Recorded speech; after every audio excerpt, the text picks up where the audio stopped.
மடக்கும் மேசையில் சிக்கி 6 வயது சிறுமி பரிதாபமாக மரணம். வீட்டில் விளையாடிக் கொண்டிருந்த போது மடக்கு மேசையின் கால்களுக்கு இடையில் மாட்டிக்கொண்டதால் 6 வயது சிறுமி உயிரிழந்த சம்பவம் மலேசியாவில் பினாங்கு மாநிலத்தில் நிகழ்ந்தது.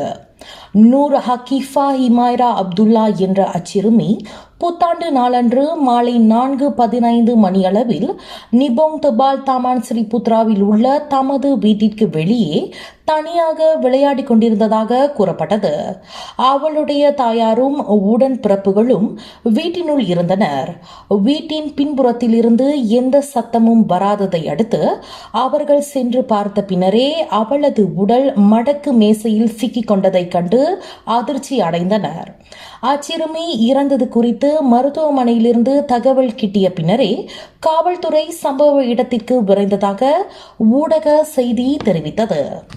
அதனைத் தொடர்ந்து காவல்துறையின் தடவியல் பிரிவினரும் விசாரணை அதிகாரி ஒருவரும் அச்சிறுமியின் வீட்டிற்கு சென்று விசாரணை மேற்கொண்டனர்.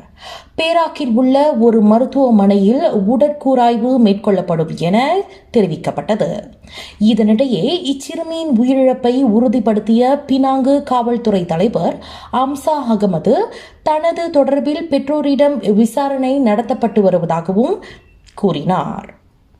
கல்வி, பொருளாதாரம், சமூகத்தொண்டு, அரசியல், சினிமா, இலக்கியம், ஆன்மீகம் உள்ளிட்ட சுவாரஸ்யமான உலக நிகழ்வுகளை, தகவல்களை தெரிந்து கொள்ள உங்கள் வர்த்தக நண்பன் சேனலை மறக்காமல் சப்ஸ்கிரைப் பண்ணுங்கள். மேலும் லைக் பண்ணுங்கள், ஷேர் பண்ணுங்கள்.